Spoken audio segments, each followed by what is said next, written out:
प्रणाम। Discover your journey divine love channel में आप सभी का स्वागत है। आज हम जानेंगे कि डिवाइन मस्कुलाइन डिवाइन फेमिनिन की लाइफ में आखिर क्यों आते हैं। ये सबसे बड़ा रहस्य है और इसे मैं पूरी तरीके से आपके सामने बहुत अच्छे से एक्सप्लेन करूंगी। क्योंकि जब हम अपने यूनियन तक पहुंच जाते हैं या यूनियन से और ज़्यादा हायर डायमेंशन में आ जाते हैं, तब हमें रियल सच्चाई पता चलती है। ये मेरा खुद का पर्सनल एक्सपीरियंस है, प्लस बहुत सारे रिसर्च मैंने किए हैं एंड लोगों की जो एक्सपीरियंस है वो सारी चीज़ें मैं डिटेल में आपके साथ शेयर करूँगी। डीएम जब डीएफ की लाइफ में दस्तक देते हैं ना, तो डीएफ की जो कुंडलिनी है उस समय ये कहो कि वो फन फैलाती है और पूरी बॉडी में एक वाइब्रेशन सी होती है। मतलब उस समय उनके सारे ब्लॉक, इनर वुंड, ये सब तेजी से सरफेस पर आते हैं। तो उस समय तक एक बबल फेस चलता है और उसके बाद डीएम और डीएफ का सेपरेशन होता है। इस टॉपिक पर भी मैं वीडियो बनाऊंगी, लेकिन आज हम जानेंगे डीएम का मेन पर्पस क्या होता है।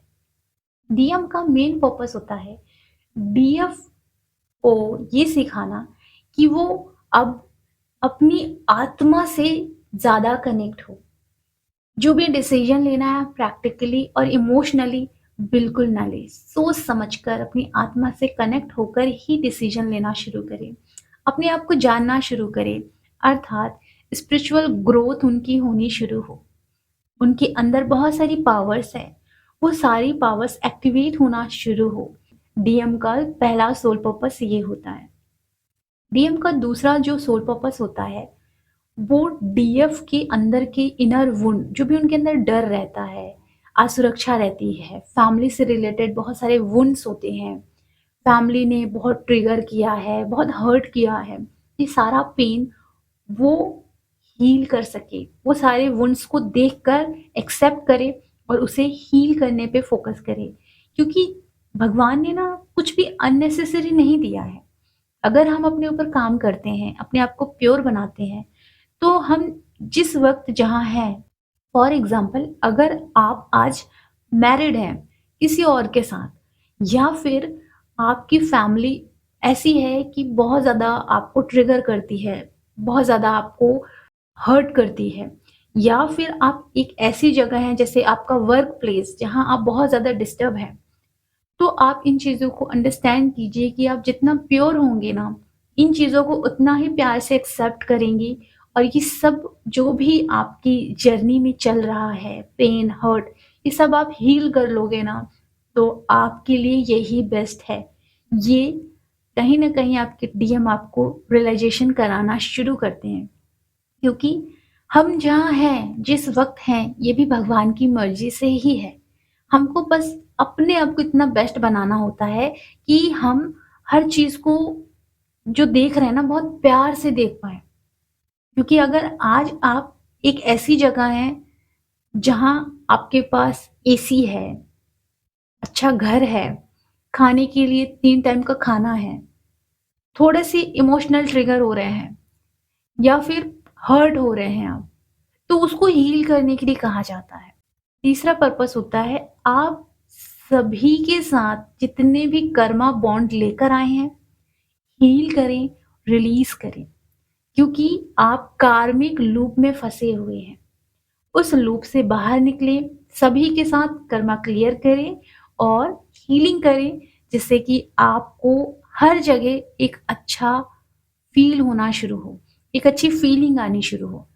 डीएम का जो चौथा सोल पर्पस है वो ये है कि आपकी लाइफ में बहुत ऐसे जन्म हुए होंगे जहाँ आपके साथ बहुत सारे लोग ऐसे कनेक्ट हुए होंगे जो आपकी लाइफ में कार्मिक बॉन्ड लेकर आए हुए हैं।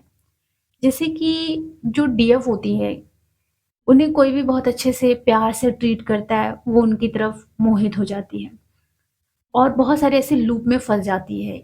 एक आया, फिर वो चला गया, दूसरा आया, फिर वो चला गया। तो एक माया की लूप में बहुत ज़्यादा फँस जाती है। माया के साथ-साथ वो सोशल मीडिया से गलत-गलत चीज़ें सीखती है या फिर गलत-गलत चीज़ों में पड़ जाती है जाने-अनजाने, क्योंकि उनकी लाइफ में कार्मिक एनर्जी ज़्यादा आ जाती है, कर्मा बहुत ज़्यादा आ जाता है, जिस वज़ह से वो गलत जगह चली जाती है, डिपेंड हो जाती है, ना चाहकर भी वो अपने सोल की ना सुनकर लोगों की ज़्यादा सुनती है, लोगों की बात ज़्यादा मानने लगती है। इस माया लूप से डीएम उनको बाहर निकालने के लिए आते हैं। जब डीएफ अपनी जर्नी में भी रहती है, जिसको मैं कहूँगी ट्विन फ्लेम जर्नी में, डीएफ जब अपने ऊपर काम करती है, तो डीएम भी बार-बार आते हैं एनर्जी लेने, ओके? तो यहाँ डीएम भी उनको यही सिखाने आते हैं कि अगर मैं बार-बार आ रहा हूँ, तो मुझे एंटरटेन करने की ज़रूरत नहीं है। अपने लिए स्ट्रांगली खड़े रहो। मैं बार-बार आ रहा हूँ, तो मुझे बैठकर एनर्जी देने की ज़रूरत नहीं है। वो यही सिखा रहे हैं। डीएम ये भी सिखाते हैं कि मैं अपने सारे कर्मा को क्लियर कर रहा हूँ, लेकिन आप इसे किस नज़र से देख रहे हैं? आपको ये भी समझना पड़ेगा कर्मा क्लियर करने के बाद मैं भी बाहर निकलूँगा। तो अब ये जो थॉट प्रोसेस होता है डीएफ का कि नहीं डीएम थर्ड पार्टी में है, ये है, वो है, इस थॉट प्रोसेस से वो बाहर निकले डीएम ये सिखाने भी आते हैं। अर्थात जितनी माया में आप फँसे थे, वहाँ से आप बाहर निकले। ये आपके डीएम आपको सिखाते हैं। डीएम का जो 5वाँ सोल पर्पस होता है, वो ये होता है कि डीएफ अनकंडीशनल लव सबको करती है, सबको। लेकिन अब वो खुद को करना शुरू करे, खुद को प्रायोरिटाइज़ करना शुरू करे, अपने डिवाइन के साथ-साथ खुद को भी इम्पोर्टेंस देना शुरू करे। अपनी सेल्फ वर्थ समझे, सेल्फ लव करना शुरू करे, वही अनकंडीशनल लव खुद को देना शुरू करे। डीएम का जो छठवां सोल पर्पस होता है वो ये होता है कि डीएफ अपनी हर चीज को रिस्पेक्ट देना शुरू करे, मान सम्मान खुद का करना शुरू करे, इमोशनली इंडिपेंडेंट बने, फिजिकली इंडिपेंडेंट बने, मेंटली इंडिपेंडेंट बने। वो किसी भी पुरुष या किसी भी इंसान पर डिपेंड ना करे, वो इतनी पावरफुल बने।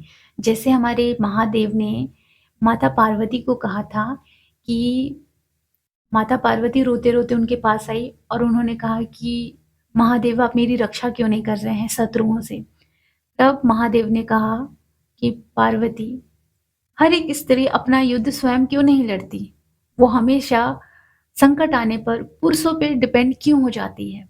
बस वैसे ही आप शक्ति हैं, आपके अस्तित्व को आपसे मिलाने के लिए डीएम आपकी लाइफ में एंटर करते हैं। डीएम का जो 7वां सोल पर्पस होता है, वो ये होता है कि डीएफ हर चीज़ को जब करे तो बहुत प्यार से करे। ये सब कुछ सोल पर्पस है। हर एक सोल पर्पस पे पूरा फ़ोकस करे। डीएफ की लाइफ में ना बचपन से बहुत सारे ऐसे सोल पर्पस होते हैं, जैसे लोगों की मदद करना, है ना? और उनके बहुत सारे ऐसे सपने होते हैं, जो डीएफ बिल्कुल नहीं करती, एक्शन ही नहीं लेती है। तो डीएम उनको हील करके यही सब ट्रिगर करते हैं कि अपने सोल पर्पस पे ध्यान दो। आपकी जो सपने थे, आपका जो सोल पर्पस था, जो इच्छाएँ थी, उन पर काम करना शुरू करो। अपने आप को स्ट्रॉन्ग बनाओ, अपना सोल पर्पस करो। डिपेंड मुझ पे भी नहीं होना है, डिपेंड किसी और पे भी नहीं होना है, अपना सोल पर्पस करना शुरू करो। डीएम का जो 8वां सोल पर्पस होता है, वो ये होता है कि डीएफ अननेसेसरी नेगेटिविटी, अननेसेसरी माया के जाल से बाहर निकले। वो ब्लेमिंग एनर्जी से बाहर आए, जजमेंट एनर्जी से बाहर आए। वो खुद को देखना शुरू करे कि वो कैसी है। वो खुद के अस्तित्व को पहचानना शुरू करे। वो खुद को बहुत प्योर बनाना शुरू करे। और जो भी मिला है, हर जगह उस चीज़ का ग्रैटिट्यूड करे, क्योंकि जो भी डिवाइन ने बहुत अच्छी-अच्छी चीज़ दी है, उस पर फ़ोकस करे। इमोशनल ट्रिगर हो रहा है तो उसे हील करे। डीएम का जो 9वां सोल पर्पस होता है वो ये होता है कि डीएफ इनर यूनियन में आना शुरू करे, क्योंकि डीएफ किसी इंसान के साथ कनेक्ट रहती है या डीएम के साथ कनेक्ट रहती है, वो उनका यूनियन नहीं होता। उनका यूनियन होता है कि आपके भीतर ही आपके शिव मिल जाएँ। ये होता है हार्मोनियस यूनियन। और यही जब हार्मोनियस यूनियन की घटना घटित हो जाती है, तो वो बाहर रिफ्लेक्ट हो जाता है, ओके? और जब वो बाहर रिफ्लेक्ट होता है, तो आपके डीएम भी बहुत सारी ऐसी चीज़ों को सीखते हुए आपकी लाइफ में प्रॉपरली शिव ऊर्जा में आ जाते हैं। एंड डीएम का जो 10वां सोल पर्पस होता है, वो ये होता है कि डीएफ अपने आप को हमेशा इम्पोर्टेंस दे। ये जो शादी का लूप होता है, कहो तो अननेसेसरी कैसे भी शादी कर ली जाती है ना? इन शादी वाले लूप से भी बाहर निकलें, क्योंकि ये सब कर्मा बॉन्ड है, वो ये सिखाने आते हैं। शादी होगी, लेकिन ऐसे जब आपको किसी की नीड ही ना हो, डीएम के साथ आप रह सको, लेकिन उस समय आपको डीएम की भी नीड ना हो। मतलब शादी भी एक सही मायने में, सही तरीके से होनी चाहिए। बिल्कुल ऐसा नहीं कि ऐसे कर रहे हैं, वैसे कर रहे हैं, शादी कर लिया, ये कर लिया, नहीं। ये सारी लूप से बाहर निकालते हैं वो, क्योंकि वो बताते हैं कि कर्मा लूप से बाहर निकलना ज़्यादा इम्पोर्टेंट है। और डीएम का जो 11वां सोल पर्पस होता है, वो ये सिखाते हैं कि ना मैं गलत हूँ, ना आप गलत हो, इस दुनिया में कुछ भी गलत नहीं है। बस हमें सही तरीके से खुद को हील करते हुए, लोगों से फॉरगिवनेस प्रैक्टिस करते हुए आगे बढ़ना है और इस यूनिवर्स में पॉजिटिव ऊर्जा को स्प्रेड करना है। और जो भी भगवान ने हम दोनों को सोल पर्पस दिया है, हमें अपना-अपना सोल पर्पस करते जाना है। यूनिवर्स को एक पॉजिटिव एनर्जी देना है एंड अपने जीवन में अपने आप को हमेशा शिव शक्ति ऊर्जा में रखना है, बैलेंस में रहना है, वाइब्रेशन को हमेशा हाई रखना है। डीएम का ये 11th सोल पर्पस होता है। तो डीएफ यहीं से बहुत कुछ सीखती है और वो माया को समझती है और बहुत स्ट्रांग बनती है एंड वो अपने भीतर ही अपने डीएमडीएफ को देखती है, अर्थात अपनी शिव शक्ति को देखती है और बहुत ग्रो करती है, बहुत अच्छे से अपने जीवन यात्रा में चलती है। तो अगर आप लोगों को अपने सारे ब्लॉकेजेस को डीपली हील करना है, तो आप लोग मिरर एक्सरसाइज की क्लासेस ले सकते हैं। सारी डिटेल आपको डिस्क्रिप्शन बॉक्स में मिल जाएगी। अपना ख्याल रखें, खुश रहें, गॉड ब्लेस यू।